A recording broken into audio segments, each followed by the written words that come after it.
So you are the first state assemblyman that it was formally incarcerated. So you know what life is like behind bars. When you saw this video, though, did it come as a surprise to you? First and foremost, thanks for having me this morning, Hazel. No, it wasn't a surprise. You know, it reawakened the dormant feelings I had when I served time, just going through that experience.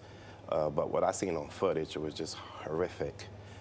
We watched murder on footage. It was a modern day lynching to me.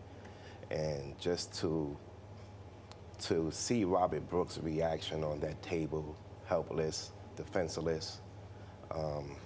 Thank God for the audio, because you can't hear the agony and the screams, which were reported throughout the facility. It was just horrible. Yeah, I can hear the emotion in your voice, how hard this hits you. I'm trying to contain it. Yeah, it's awful. It's horrible. Some of the guards reportedly were sued before for cruelty. Well, there's a systemic gang assault going on in these facilities.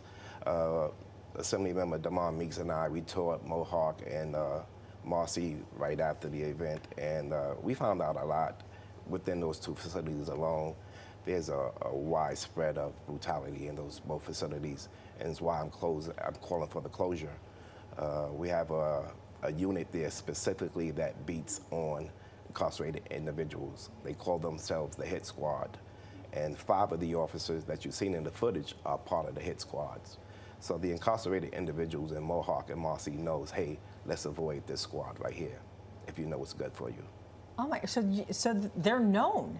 Oh, they're known. It's out there. It's known. And, you know, it's been quiet. You know, thank God that the camera, you know, the body cams were recording, although it was off. It was recording. But if they're known, how is this allowed to happen? And how are they allowed to remain employed there? Well, we never had body cam catch it before, right? So it was always swept under the rug. Disciplinary hearings never favored the incarcerated individuals. They automatically believe officers, staff. So, you know, it's swept under the rug quite often. But Hazel, I am starting there are 42 prisons in the state of New York, 13 maximums, 26 mediums, and 3 minimums. I've been to every prison since elected, with the exception of the 3 I was in, Elmira, Mid-State, and Cayuga. But I'm going to revamp that. I'm going to visit every prison starting tomorrow and issue a report about every prison. So Assemblyman, Marcy and Mohawk facilities, why not clean house, get a better culture in there? Why push for closing down the facilities themselves rather than maybe the personnel? That's a good question. You know, so we thought about that when we first went, Assemblymember Damon Meeks and I. We thought it was just an isolated incident with 14 officers, few sergeants.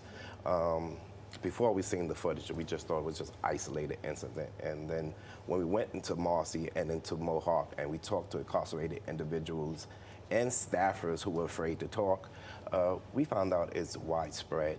We have additional 43 officers' names and sergeants that we want to be brought up as well, in addition to the 14 who are being charged. 43 additional? 43 additional officers and sergeants. You know, one of the good things that Governor Hochul did was help secure the nominations for Commissioner Dan Monticello. He's a new commissioner, and I feel sorry for him. This fell on his plate. He's doing a great job, much more to do. But we got to follow this up, and you know, I think closing these 2 facilities is the right thing to do.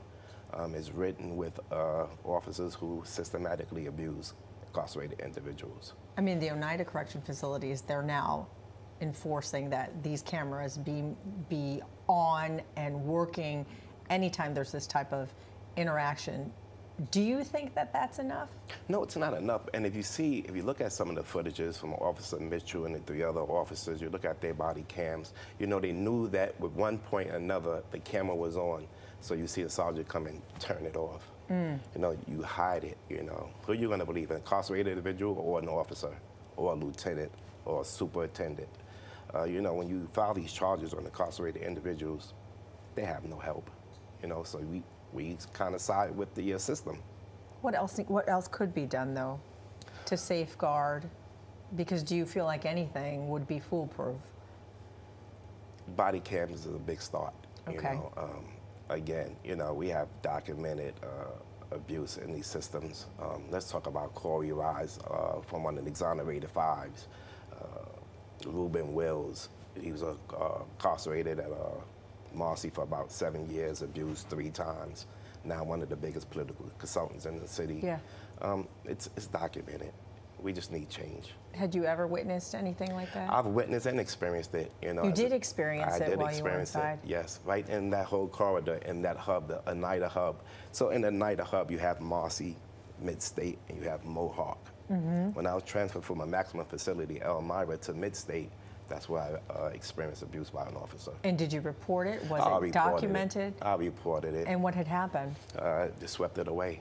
I'll give you another example. Just in Marcy, 3 days ago, Christmas Eve, Assemblymember Meeks and I, we talked to the incarcerated individual. He had a cast on, and he was afraid. He didn't want to talk because of retaliations. And getting him to open up, he shared. He said, hey, look, 4 days ago, 2 of those officers who are out there guarding this room right now broke my arm. And when we took me to the infirmary, his girlfriend works in the infirmary. So she didn't want to designate the arm broken, it was just sprained, and they wrapped it up in a gauze. So in agony, he cried 2-3 days. They finally listened, took him out to the hospital, and found out his arm was actually broken in 2 places, giving him a cast. Those are the things. These men are 5-6 hours away from the city, don't want to report it. The correction officers guard the mail, they guard the phone. There's no protection for them. And it's unfortunate because, you know, these young men and women experience abuse too in these prisons. You know, they're sentenced. They did something wrong in society. Their debt is to go into these prisons, rehabilitate themselves, correct their behaviors, and then come home. That's the debt to society. Do your time, come home. And none of those sentences, I've seen a death sentence, which Robert Brooks received. Yeah. Let's hope this is the start of turning it around finally, right? We're praying, you know. Again, you know, we have a great commission in Daniel Monticello. Yeah. We have a caring governor. Let's see if we could do something. I know they want to talk about policy, but I want to talk about closure because you send a message that, you know, abuse will not be tolerated, either by incarcerated individuals or officers. Well, Assemblymember, thank you so much for your time this morning and for the work that you're doing. Thank you for having me. I appreciate your time. Thank you for having me. Eddie Gibbs, thank you for coming in this Thank you. morning. We appreciate it. All right.